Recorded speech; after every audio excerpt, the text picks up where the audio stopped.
मेरा नाम कबीर है। आज मैं जो भी हूँ, जिस मुकाम पर भी खड़ा हूँ, वो सिर्फ़ एक इंसान की मेहनत, कुर्बानी और निस्वार्थ प्रेम का नतीजा है। वो इंसान मेरा भाई है, या शायद कहना चाहिए कि मेरा पिता, मेरा आश्रय, मेरा सब कुछ। हम बहुत छोटे थे जब पापा हमें छोड़कर इस दुनिया से चले गए। मैं तब सिर्फ़ 3 साल का था और मेरा भाई 12 साल का। हम 2 भाई और 1 बहन थे। माँ का चेहरा हमेशा एक ही भाव में रहता, एक थकी हुई माँ जो रात को छिपकर रोती और दिन में हमें हंसाती। पापा के जाने के बाद सब कुछ बदल गया। अब हमारे पास ना पैसा था, ना सहारा, ना कोई उम्मीद। वो 12 साल का लड़का जो कभी स्कूल से आकर क्रिकेट खेला करता था, अगले ही दिन अपना बस्ता एक कोने में रखकर गली के मोड़ पर ठेला लेकर फल बेचने निकल गया।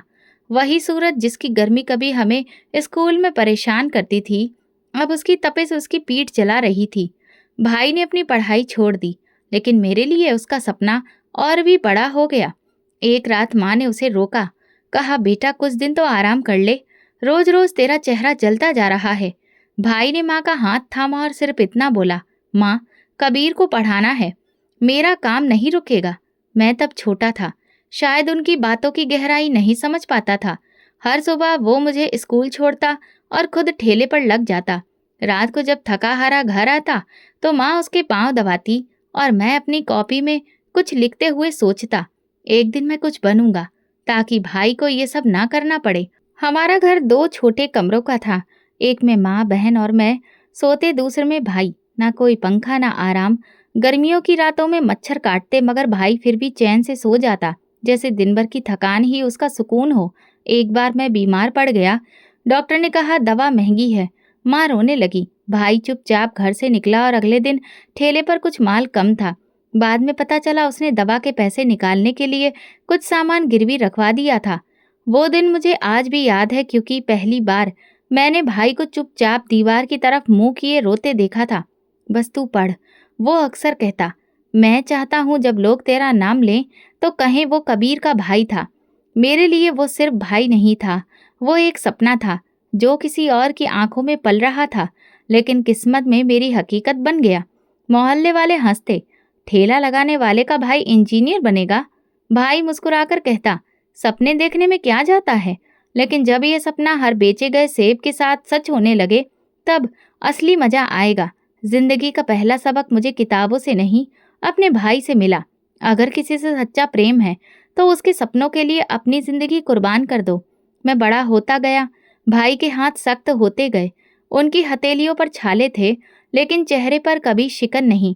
उसने कभी कोई शिकायत नहीं की, बस एक बात दोहराता, एक दिन तू इंजीनियर बनेगा।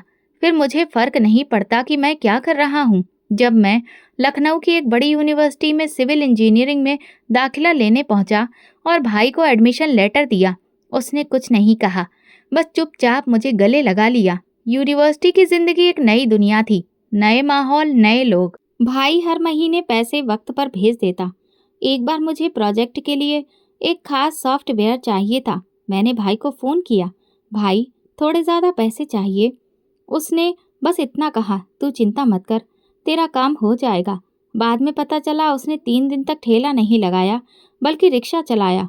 मेरी क्लास के बाकी बच्चों के पास सब कुछ था, बाप का बिजनेस, गाड़ियाँ, ऐशो आराम। मेरे पास सिर्फ भाई का यकीन था। पहले सेमेस्टर में मेरी क्लास में दूसरी पोजीशन आई। यूनिवर्सिटी के बोर्ड में मेरा नाम आया। मैंने उसकी तस्वीर भाई को भेजी और वो मोहल्ले के हर आदमी को दिखाता फिरता। बाद में मेरी एक क्लासमेट मेनका से दोस्ती हुई। बात धीरे धीरे रिश्ते तक पहुंच गई। मैंने भाई को नहीं बताया, शायद इसलिए कि मैं चाहता था सब कुछ सही तरीके से हो जाए। फाइनल ईयर में मुझे एक बड़ी कंपनी से नौकरी का ऑफर मिला।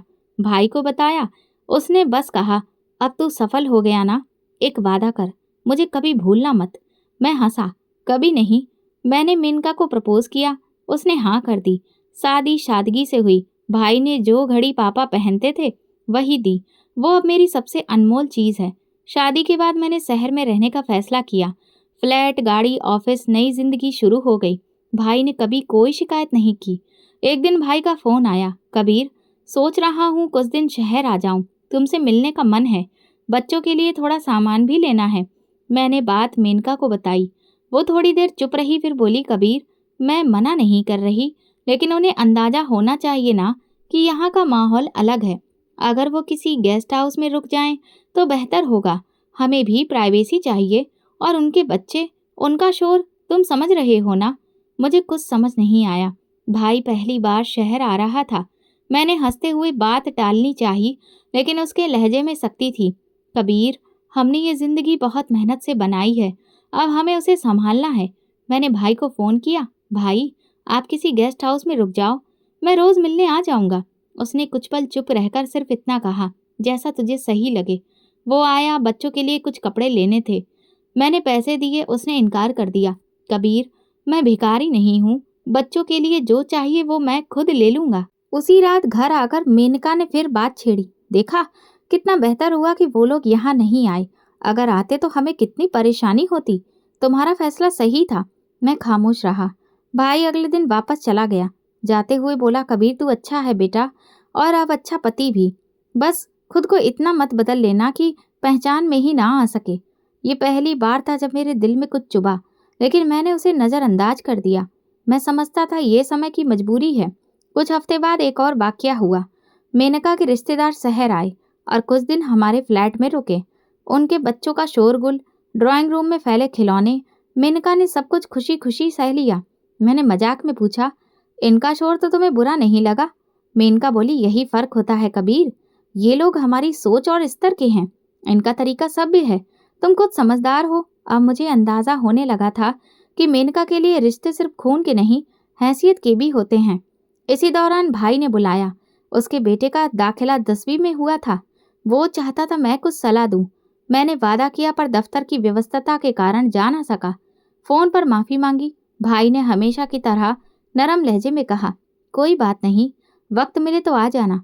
मेनका अक्सर कहती, गांव की फिजा अजीब होती है, मुझे घुटन सी महसूस होती है। वहां की औरतों का रवैया भी अजीब होता है। एक दिन मैंने यूं ही कहा, सोच रहा हूं भाई को हमारे साथ शहर आने का न्योता दूं। मेनका झल्लाई, कबीर प्लीज, हमारे पास कोई गुंजाइश नहीं है। और खुद सोचो, वे यहाँ कैसे एडजस्ट करेंगे? ना उनके बच्चों की आदतें यहाँ की हैं, ना अंदाज। मैंने सिर्फ इतना कहा, पता है वे अब भी दिन में 12-13 घंटे मेहनत करते हैं, उनके लिए कुछ आसानी हो जाएगी। मेनका का लहजा सख्त हो गया। कबीर, ये तुम्हारा भावुक फैसला है, भावनाओं से घर नहीं चलते। मैं खामोश हो गया। यही खामोशी मेरी नई जिंदगी और पुराने रिश्तों के बीच की पहली दरार थी। शहर की जिंदगी एक लगातार दौड़ है। सुबह ऑफिस, शाम को मीटिंग्स, वीकेंड्स पर मेनका के रिश्तेदारों की दावतें या बच्चों के टेस्ट। इन्हीं सब में कभी कभी भाई की याद आती तो फोन कर लेता। ज्यादातर वो खुद ही कॉल कर लेते। गांव में अब भी मेरे नाम से लोगों को उम्मीद थी।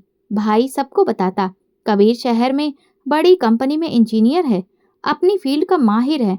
पर हकीकत ये थी कि मैं सिर्फ फोन पर मौजूद था, बाकी सब कुछ तस्वीरों और यादों में सिमट गया था।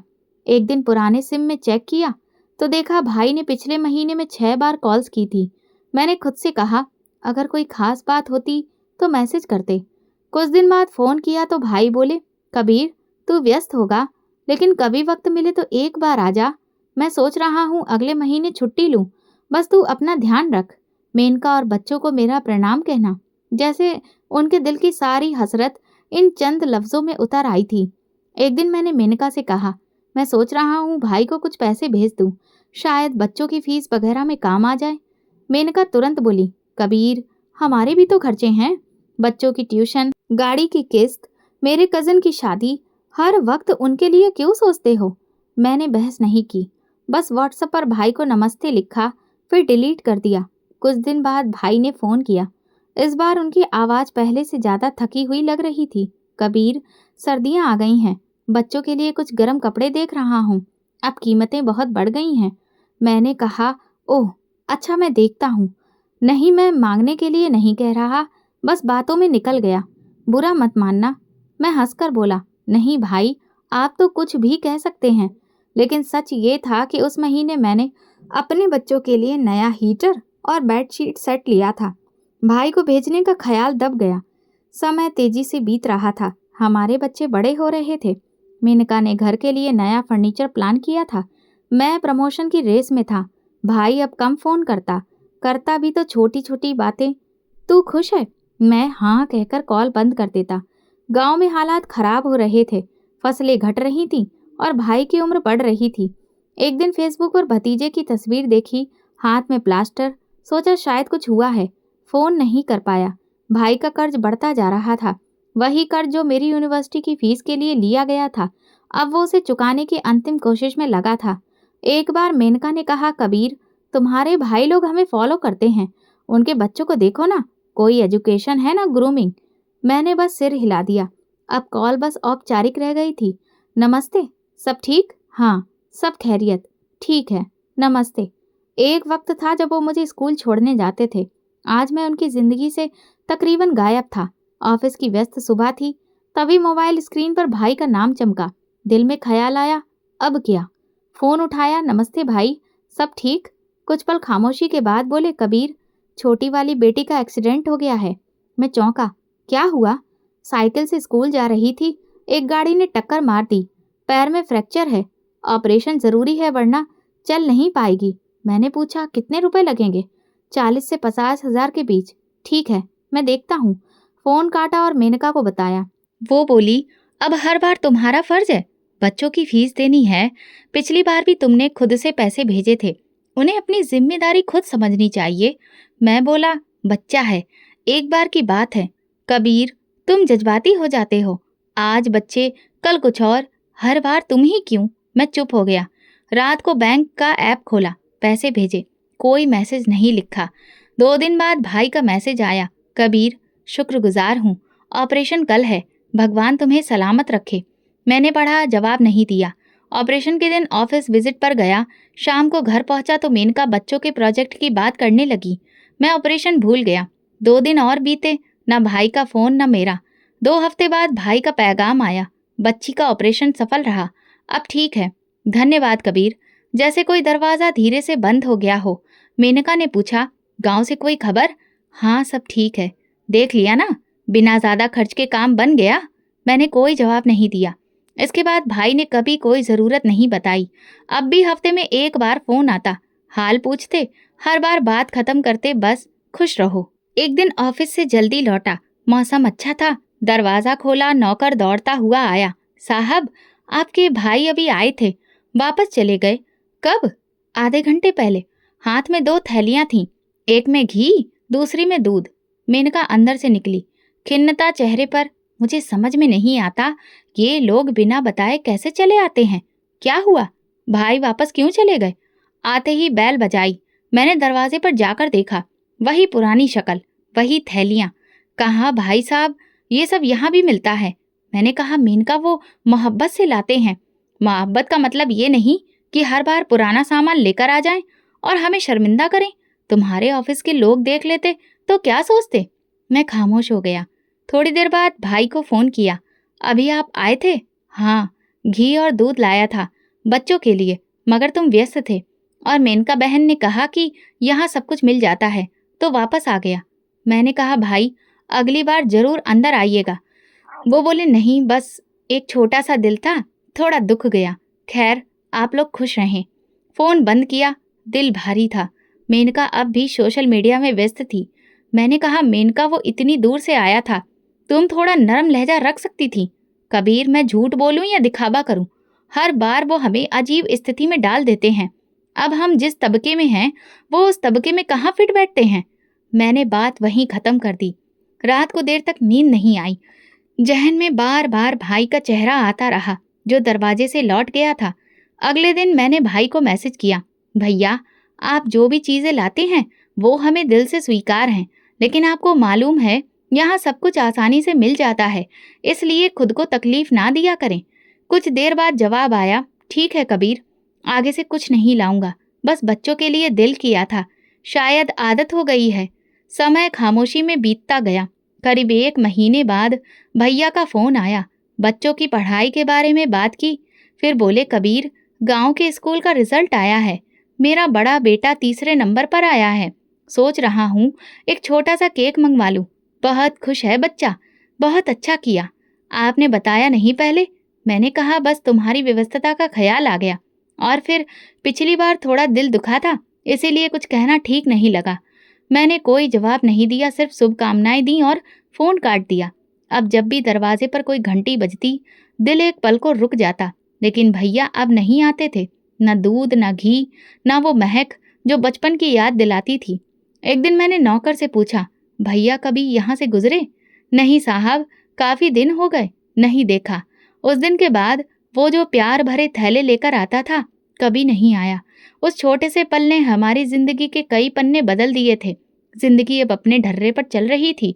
ऑफिस में तरक्की, बच्चों की स्कूल फीस, वीकेंड पर शॉपिंग, सोशल मीटिंग्स, हमारी दुनिया बस यही थी। मैंने महसूस किया कि भैया की तरफ से कोई फोन, कोई संदेश, कोई तोहफा नहीं आया कई महीनों से। पहले हर दूसरे हफ्ते कुछ ना कुछ संपर्क होता था, अब पूरी खामोशी थी। शुरू में थोड़ी कसक महसूस हुई, दिल ने टोका भी, मगर धीरे धीरे आदत बन गई। खुद से कहा शायद वो व्यस्त होंगे या गांव में कुछ ज्यादा काम आ गया होगा। एक दिन मेनका ने कहा, नोट किया है, तुम्हारे भैया की तरफ से अब कुछ नहीं आता। शायद उन्हें भी समझ आ गया है कि अब हम उनकी दुनिया से अलग हो चुके हैं। मैंने लापरवाही से कहा, शायद, या शायद अब उन्हें जरूरत नहीं रही। हम दोनों हंस दिए। चलो अच्छा है, थोड़ा बोझ तो कम हुआ। अब मैं कभी कभार पुराने व्हाट्सएप मैसेजेस देखता। आखिरी संदेश महीनों पुराना था। भैया ने लिखा था, कबीर, तुम्हारी कामयाबी मेरा गर्व है, खुश रहो। उसके बाद मैंने कोई संदेश नहीं भेजा। दिल में ख्याल जरूर आता, मगर उंगलियां मोबाइल की स्क्रीन पर कुछ लिखे बिना रुक जाती। इस बीच मेरी तनख्वाह बढ़ी।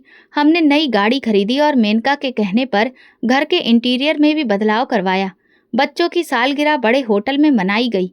तस्वीरें सोशल मीडिया पर डाली गईं। एक तस्वीर पर किसी ने कमेंट किया, कबीर भैया, आप बहुत आगे निकल गए हैं, अब पहचानना भी मुश्किल है। मैंने वो कमेंट देखा और अनदेखा कर दिया। एक दिन ऑफिस में एक सहयोगी ने पूछा, यार तुम गांव से हो? हाँ। क्यों? तुम्हारी शक्ल एक आदमी से मिलती है जो बस स्टॉप पर फल बेचता है। मुझे लगा शायद भैया किसी काम से शहर आए होंगे, मगर मुझसे मिलने की कोशिश नहीं की। रात को मेनका बच्चों के सोने के बाद ऑनलाइन शॉपिंग कर रही थी और मैं मोबाइल पर खबरें पढ़ रहा था। अचानक व्हाट्सएप खोला, भैया का नाम देखा। आखिरी कॉल 6 महीने पुरानी थी। कॉल करने का मन हुआ, मगर मेनका ने पूछा, क्या सोच रहे हो? बस यूं ही भैया का नंबर देखा। अगर कुछ जरूरी होता तो वो खुद बात करते, तुम क्यों चिंता कर रहे हो? मैंने फोन वापस रख दिया। क्या मैं हमेशा पहल करता रहूं? ये सवाल जहन में रह गया।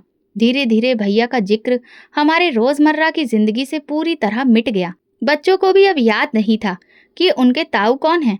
मेनका ने ड्राइंग रूम की दीवारों से उनकी तस्वीरें भी हटा दी थी। एक दिन मेनका ने कहा, कबीर, अब हमें फैमिली ट्रिप प्लान करनी चाहिए। मथुरा चलें, मन भी हल्का होगा। ठीक है, बच्चों की परीक्षाएं खत्म हो जाएं तो चलते हैं।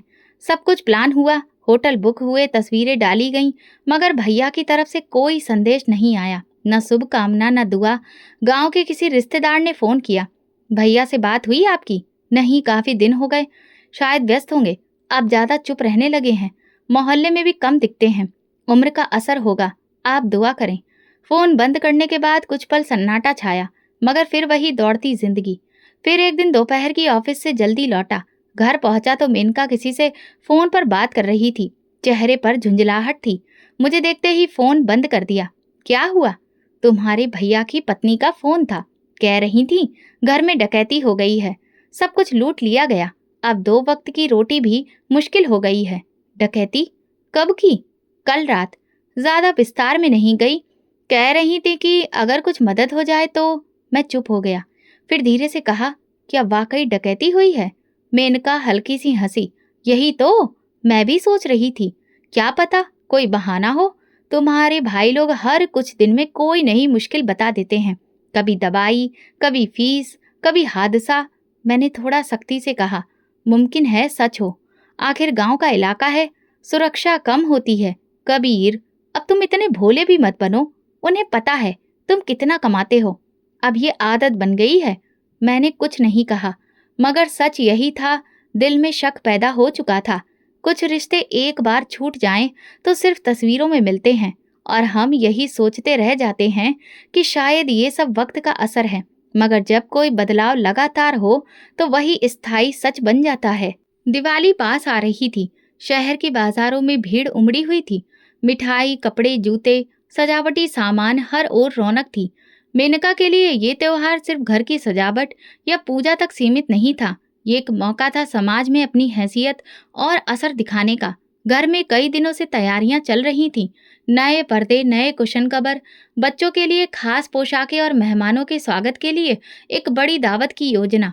इस बार कुछ अलग करेंगे, मेनका ने चाय का कप मेज पर रखते हुए कहा। एक बड़ी गाड़ी लेनी होगी। हमारी सोसाइटी में सब कुछ दिखावे पर चलता है। अगर हम पीछे रह गए तो लोग क्या कहेंगे? मैंने तनख्वाह का हिसाब लगाया। आधा खर्च पहले ही त्योहार की तैयारियों में हो चुका था। फिर भी सोचा चलो, एक ही बार तो है, कर ही लेते हैं। 2 दिन बाद शोरूम में गए। बच्चों की जिद थी कि गाड़ी बड़ी होनी चाहिए, वैसी ही जैसी मनोज के पापा लेकर आए थे। हमने एक अच्छी गाड़ी खरीदी। सब खुश थे। बच्चों ने गाड़ी के साथ खूब तस्वीरें खींची और सोशल मीडिया पर डाली। दावत की सूची बनाई गई। मेनका के ऑफिस के साथी, पड़ोसी, दोस्त, सबको न्योता भेजा गया। लेकिन एक नाम उस सूची में नहीं था, मेरा भाई कबीर। एक दिन मेनका ने साफ साफ कहा, कबीर प्लीज, इस बार त्योहार पर तुम्हारा भाई ना आए, सब कुछ बर्बाद हो जाएगा। तुम्हें पता है हमारे मेहमान किस तबके के हैं? अगर वो सामने आ गया तो कैसी छवि बनेगी हमारी? मैंने थोड़ी देर चुप रहकर कहा, त्योहार है इसलिए तो कह रही हूँ, ये हमारी इज्जत का सवाल है। मेनका ने तो चौकीदार से भी कह दिया था, अगर कोई ऐसा वैसा आदमी आए तो दरवाजे से ही लौटा देना। मैं चुप रहा। वो चुप्पी अब मुझे अंदर से नहीं तोड़ती थी, जैसे दिल ने समझौता कर लिया हो। त्योहार का दिन आया। मेनका रसोई में व्यस्त थी। काम करने वालों को डिशेज सजाने का निर्देश दे रही थी। दोपहर तक मेहमान आने लगे। सब कुछ करीने से चल रहा था। खाने की खुशबू, धीमी आवाजों की गूंज, मेनका की सहेलियां तस्वीरें खींच रही थी। हर चीज बिल्कुल परफेक्ट लग रही थी। तभी चौकीदार अंदर आया और धीरे से बोला, साहब, बाहर कोई आपसे मिलने आया है। मैंने बिना सोचे कहा, अभी नहीं, कह दो बाद में आए। चौकीदार लौट गया। मेनका पास आई और बोली, मैंने पहले ही कहा था ना, हर साल किसी न किसी तरह ये लोग आ ही जाते हैं। मैंने चुपचाप सिर हिला दिया। बच्चे मेहमानों के साथ खेल रहे थे। मेनका मुस्कुरा रही थी, लेकिन मेरे भीतर कुछ था जो एकदम खामोश था। इतना खामोश कि शायद अब उसे आवाज भी नहीं आनी चाहिए थी। शाम के वक्त चौकीदार फिर से आया। साहब, वही आदमी अब भी बाहर बैठा है। 3 घंटे हो गए। कह रहा है कि भाई हूँ, बस मिलने आया हूँ। मैंने एक पल को सांस रोकी, फिर सख्त लहजे में कहा, जाओ, उसे कह दो वापस चला जाए। मेरे पास फुर्सत नहीं है। चौकीदार चला गया। मेनका मुस्कुराकर बोली, ठीक किया तुमने। कभी ना कभी तो उन्हें समझ आना ही चाहिए कि हर चीज का एक समय होता है और हर रिश्ते की एक सीमा। मैंने खिड़की से बाहर झांका। गेट के पास एक परछाई सी हल्की सी हिली, जैसे कोई जा रहा हो। शायद वही भाई था। दिल में एक खालीपन महसूस हुआ, लेकिन मैंने तुरंत नजरें फेर ली। घर में अभी भी मेहमान मौजूद थे। मेनका ने सबके लिए चाय और मिठाई का इंतजाम किया। बच्चे अब थक चुके थे। दावत खत्म होने वाली थी। रात को जब सब मेहमान चले गए तो मेनका संतुष्ट दिखी। इस बार की दिवाली बहुत अच्छी रही। सबने तारीफ की, खाने की, सजावट की, सब कुछ की। मैंने बस सर हिलाया, लेकिन जैसे बोलने की ताकत ही नहीं बची थी। कमरे में जाकर मोबाइल चेक किया। ना कोई संदेश, ना कोई कॉल, ना भाई की तरफ से, ना भाभी की। दिल ने धीरे से कहा, शायद वो अब कभी वापस ना आए। मेनका कमरे में आई। सो जाओ, बहुत थक गए हो। अच्छा दिन था ना? मैंने कहा, हाँ, सब कुछ ठीक था, लेकिन अंदर कुछ अधूरा था। हमने पूजा तो की थी, दीप जलाए थे, लेकिन शायद एक रिश्ता, एक भावना और इंसानियत की भी आहुति दे चुके थे। दिवाली तो गुजर गई, लेकिन उस दिन के बाद जैसे दिल में एक अजीब सी खाली जगह बन गई थी। 2 दिन बाद जब मैं ऑफिस जाने के लिए गैराज में पहुंचा तो चौकीदार ने धीरे से कहा, साहब, वो जो दिवाली वाले दिन आए थे, 3 घंटे बाहर खड़े रहे, धूप में, गेट के पास, दीवार से टेक लगाकर, कुछ खाया पिया भी नहीं। मैंने गाड़ी की चाबी थाम रखी थी। वो अब भारी लगने लगी। तुमने कुछ कहा नहीं? मैंने पूछा। कहा था साहब, लेकिन वो बोले कबीर कहेगा तो ही जाऊंगा, नहीं तो यहीं रहूंगा। फिर जब आपने मना कर दिया तो वो चुपचाप चले गए। नजरें नीची थीं, आवाज में जान नहीं थी। मैंने दरवाजा चुपचाप बंद किया और ऑफिस निकल गया। सारा रास्ता एक ही छवि मन में घूमती रही, भाई। दीवार से टेक लगाकर धूप में खड़ा, इंतजार करता हुआ। ऑफिस में बैठा, मोबाइल बार बार देखा। कोई कॉल नहीं, कोई संदेश नहीं। खुद को समझाया शायद नाराज नहीं थे, बस कुछ देर मिलने आए थे। अगले दिन शाम को बच्चे आंगन में खेल रहे थे। बेटा पास आया, पापा, चौकीदार कह रहा था कोई अंकल 3 घंटे हमारे गेट पर खड़े रहे, क्या वो दादाजी थे? मैं चौंक गया। नहीं बेटा, वो ताऊ थे, मेरे बड़े भाई। तो आपने उनसे मिलने क्यों नहीं गए? मैं जवाब देना चाहता था, लेकिन जुबान ने साथ नहीं दिया। बेटे ने कंधे उचकाए और फिर खेलने चला गया। उसी रात मैंने भाई का नंबर डायल किया, कोई जवाब नहीं। कुछ देर बाद दोबारा मिलाया, फोन बंद था। मेनका ने देखा, फिर से कॉल किया। अब क्या फायदा? अगर उन्हें अपनी जगह का अंदाजा नहीं तो ये उनकी गलती है, हमने कुछ गलत नहीं किया। कबीर, तुम हमेशा भावनाओं में बह जाते हो, कभी तो दिमाग से काम लिया करो। मैंने बहस नहीं की, बस चुपचाप कमरे में गया, लैपटॉप ऑन किया। लेकिन निगाहें स्क्रीन पर नहीं थी, दरवाजे पर थी। वही दरवाजा जहां भाई कभी 3 घंटे खड़ा रहा। अगले दिन एक पुराना परिचित, गांव के एक जानने वाले का फोन आया। औपचारिक नमस्कार के बाद बोला, कबीर भाई माफ करना, लेकिन एक बात कहनी थी। हाँ कहिए। आपके भाई इन दिनों बहुत खामोश हो गए हैं। पहले जो बच्चों के साथ हंसते बोलते थे, अब बस कमरे में रहते हैं, ना बाहर जाते हैं, ना किसी से बात करते हैं। लोग कह रहे थे कुछ दिन पहले शहर गए थे, शायद किसी से मिलने, मगर खाली हाथ लौट आए। मैं चुप रहा। हम सब परेशान हैं। आप उनके भाई हो, समय मिले तो आकर मिल लेना। कभी कभी खामोशी बहुत कुछ खत्म कर देती है। फोन कट गया, लेकिन दिल पर बोझ छोड़ गया। ऑफिस में बैठा रहा, लेकिन मन कहीं नहीं लगा। शाम को घर लौटा, मेनका टीवी देख रही थी। मैं गांव जा रहा हूँ, सुबह निकलूंगा। मेनका ने कहा अचानक। हाँ, थोड़ा जरूरी काम है। कबीर, तुम फिर से भावनाओं में बह रहे हो। अगर वो खुद लौट गए थे तो शायद समझ गए होंगे। तुम क्यों खुद को ही दोष देते हो? मैंने बस इतना कहा, शायद अब मैं समझदार हो गया हूँ। उस रात नींद नहीं आई।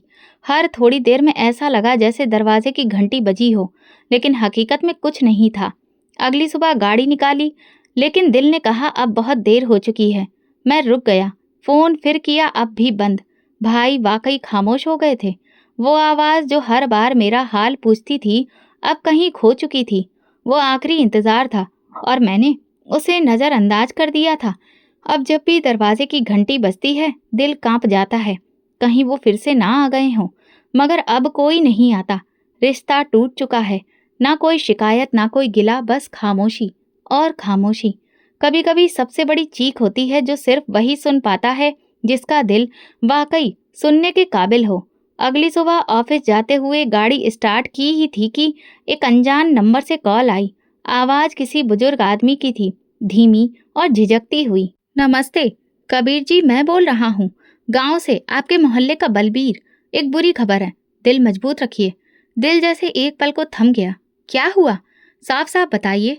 आपके भाई और उनके पूरे परिवार ने कुछ ऐसा खा लिया जिससे उनकी तबीयत बहुत बिगड़ गई है। बीवी बच्चे सबको अस्पताल लाया गया है, लेकिन डॉक्टर कह रहे हैं कि उनके बचने की उम्मीद बहुत कम है। मेरे हाथ से मोबाइल गिरते गिरते बचा, जुबान जैसे सूख गई। क्या सब? जी। पड़ोसियों ने वक्त पर देखा तो अस्पताल पहुंचाया, लेकिन हालत बेहद नाजुक है। मैं कुछ नहीं बोला, बस फोन बंद किया, गाड़ी मोड़ी और सीधे शहर से गांव की ओर चल पड़ा। घर पहुंचा तो मेनका नाश्ते की मेज सजा रही थी। क्या हुआ? अचानक लौट क्यों आए? गांव जाना है। भाई के परिवार की हालत नाजुक है, सब अस्पताल में है। वो चौंकी। ये क्या कह रहे हो? डॉक्टर कह रहे हैं बचने का कोई आसार नहीं। कुछ लम्हों के लिए सब कुछ थम गया। जाओ, फौरन निकलो, मेनका ने धीरे से कहा। मैंने गाड़ी निकाली और बिना एक पल गवाए अस्पताल पहुंचा। भीतर एक अजीब सी चुप्पी पसरी थी, जैसे दीवारों तक से दुख टपक रहा हो। नर्स बोली, हमने पूरी कोशिश की, लेकिन जब लाए गए तब तक बहुत देर हो चुकी थी। मैं वार्ड के दरवाजे तक गया। सामने सफेद चादरों में लिपटे 6 शरीर पड़े थे, भाई भाभी और उनके चारों बच्चे। चेहरे जो कभी मुस्कुराते थे आज निश्चल पड़े थे, आंखें बंद, चेहरे पर अजीब सी थकान, जैसे बहुत कुछ सह लिया हो। एक साथी पास आया। कबीर भैया, हम आपको बताना नहीं चाहते थे, भाई साहब कई दिनों से कर्ज में थे। कर्ज? कैसा कर्ज? आपकी यूनिवर्सिटी की फीस, हॉस्टल, किताबें, सबके लिए उन्होंने गांव के साहूकारों से उधार लिया था। सोचा था कि आप सेटल हो जाओगे तो चुकता कर देंगे, लेकिन आप तो शहर चले गए और वो कर्ज बढ़ता गया। उन्होंने कभी बताया नहीं। मेरी आवाज कांप रही थी। बताया क्यों नहीं? वो आपसे शर्मिंदा थे। हमेशा कहते थे कबीर मेहनत कर रहा है, कभी बोझ नहीं बनेंगे। उन्होंने कभी कुछ नहीं मांगा, बस दुआ की। मैंने आंखें बंद कर ली। सब कुछ धुंधला सा दिख रहा था। एक और साथी बोला, 2 दिन पहले बच्चों के लिए घर में राशन नहीं था, छोटा बेटा पूछ रहा था, कुछ खाने को मिलेगा?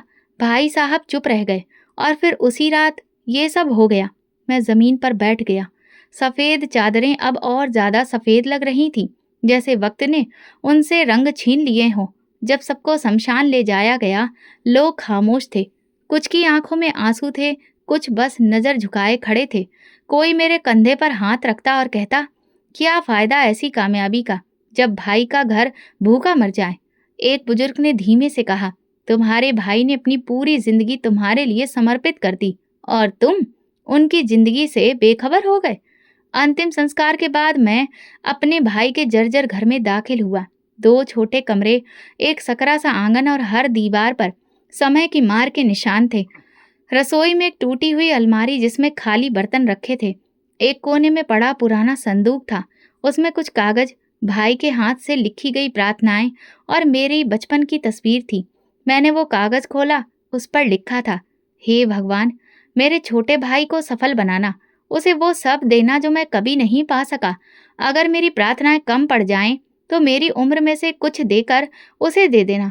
ये पढ़कर मेरी आंखें भर आईं। पहली बार दिल ऐसा टूटा जैसे भीतर से कुछ बिखर गया हो। घर लौटा तो मेनका ने दरवाजा खोला। चेहरा पीला पड़ा हुआ था और आवाज कांप रही थी। क्या हुआ? मैंने पूछा। उसने कहा, सब खत्म हो गया है। क्या मतलब? सब मर गए, भाई, बच्चे, भाभी, और ये सब हमारी वजह से हुआ। कुछ देर की चुप्पी के बाद उसने कहा, शायद हमें वो दिन याद रखना चाहिए जब हमने उन्हें दरवाजे से लौटा दिया था। मैं कुछ नहीं कह पाया। अब कहने को कुछ बचा भी नहीं था। भाई की चिता की राख के बाद जिंदगी में एक अजीब खालीपन था। मैं शहर तो लौट आया, लेकिन भीतर कुछ टूट चुका था। मेनका की बातों में अब वो चमक नहीं रही।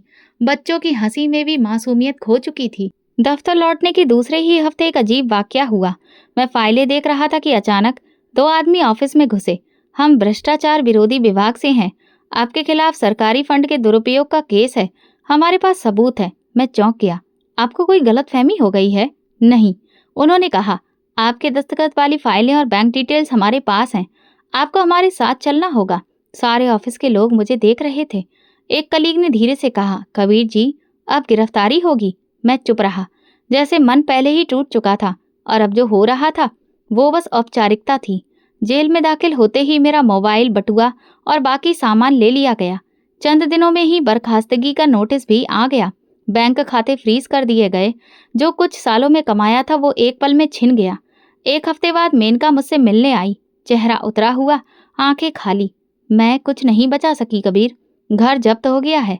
बच्चों को स्कूल से निकालना पड़ा। मैं अब गांव लौट रही हूँ, तुम्हारे भाई के घर। और शायद तुम सही थे। ये सब हमें तुम्हारे भाई की बद्दुआ लगी है। मैंने नजरें झुका ली। मेनका, मैं एक हत्यारा हूँ, सिर्फ उनका नहीं, अपने जमीर का भी। मैंने तुम्हें कई बार रोकने की कोशिश की थी, वो बोली, लेकिन शायद हम दोनों ही खुदगर्ज हो गए थे। हम सब कुछ हासिल करना चाहते थे, लेकिन जो असल में हमारा था वो सब खो बैठे। अगले दिन जेल में पड़े एक पुराने अखबार में मेरी तस्वीर छपी थी। प्रसिद्ध इंजीनियर कबीर भ्रष्टाचार के केस में गिरफ्तार, सारी संपत्ति जब्त। जेल में वक्त जैसे थम गया था।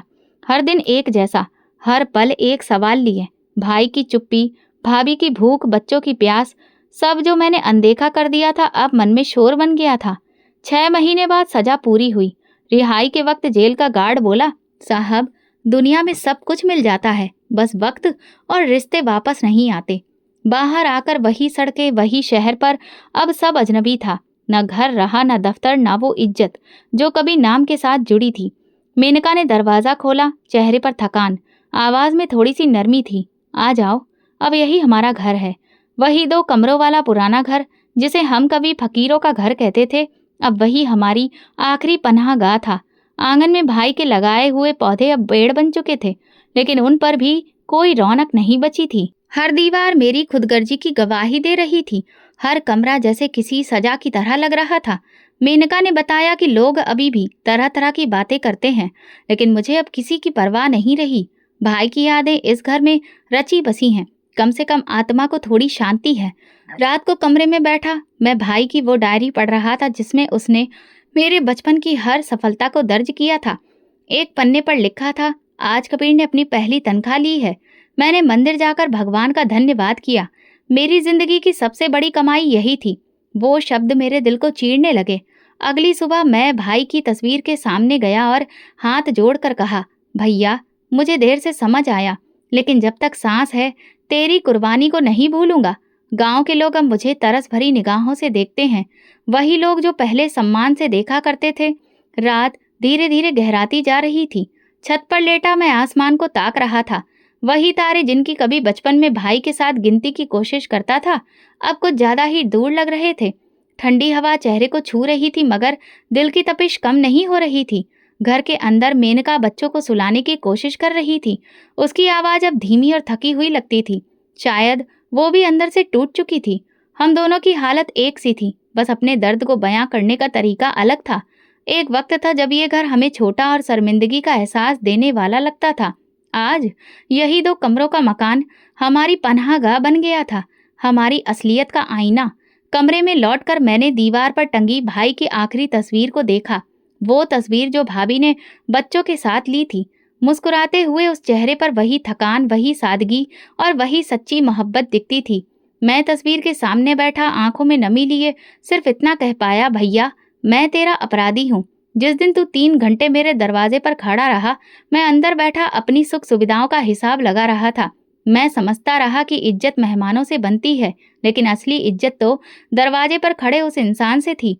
कमरे के कोने में पड़ा भतीजे का स्कूल बैग, जो अस्पताल से लौटते वक्त किसी ने मुझे दिया था, मेरी नजर में आया। मैंने उसकी जिप खोली। अंदर कुछ किताबें थीं। एक कॉपी के ऊपर लिखा था, मेरे पापा कहते हैं मेरे चाचा बहुत बड़े आदमी हैं, वो हमें शहर लेकर जाएंगे, हम भी बड़े बनेंगे। मैंने वो पंक्तियां कई बार पढ़ी। हर बार एक नई टीस महसूस हुई। बच्चे सपने देखते हैं और बड़े या तो उन्हें पूरा करते हैं या दफन कर देते हैं। मैंने वो ख्वाब दफन कर दिए थे। अब हर रात मैं उन्हीं दफन सपनों की लाशों के साथ जीता हूँ। मेनका कमरे में आई, मेरे पास बैठ गई। कुछ देर खामोश रही, फिर बोली, कभी कभी सोचती हूँ काश उस दिन दरवाजा खोल दिया होता, काश सब कुछ बच जाता। काश, यही एक शब्द था जो हर वाक्य के अंत में छिपा होता है, जैसे बीते वक्त को थोड़ा सा बदलने की नाकाम कोशिश। सुबह जब मंदिर की घंटियां बजी, मैंने पहली बार सच्चे मन से प्रार्थना की। हाथ उठाए, आंखों से आंसू बहते हुए बस यही कहा, हे भगवान, जो पाप हो चुके उनका प्रायश्चित शायद ना हो सके, लेकिन जो सांसें बची हैं उन्हें माफी का जरिया बना देना। अब मैं काम की तलाश में हूँ। गांव के प्राइमरी स्कूल में सफाई की नौकरी मिल गई है। मेनका ने एक छोटा सा सिलाई केंद्र शुरू किया है। बच्चों का दाखिला सरकारी स्कूल में करा दिया है। हम सब जीने की कोशिश कर रहे हैं, मगर असली जिंदगी तो वो थी जो मैंने खो दी। अब जब भी कोई कहता है, कबीर जी, आप तो शहर के बड़े इंजीनियर थे ना, तो मैं बस मुस्कुरा देता हूँ और कहता हूँ, मैं सब कुछ था, लेकिन इंसान नहीं बन पाया। ये कहानी सिर्फ मेरे भाई की नहीं, हर उस इंसान की है जो किसी और की खातिर खुद को मिटा देता है, और हर उस शख्स की जो अपनी कामयाबी के नशे में वो रिश्ते भूल जाता है जो उसे वहां तक ले आए होते हैं। मेरे पास अब सब कुछ नहीं बचा, लेकिन एक जुमला है जो हर सांस के साथ मेरे भीतर गूंजता है, मैं अब भी जिंदा हूँ, लेकिन हर पल मरता हूँ। तो दोस्तों, अगर आपको हमारी कहानी पसंद आई हो तो कमेंट करके ज़रूर बताएं। वीडियो को लाइक करें और ज़्यादा से ज़्यादा शेयर करें। अगर आप चैनल पर नए हैं तो सब्सक्राइब जरूर करें और नोटिफिकेशन बेल को दबाएं, ताकि अगली अपडेट सबसे पहले आपको मिले। धन्यवाद।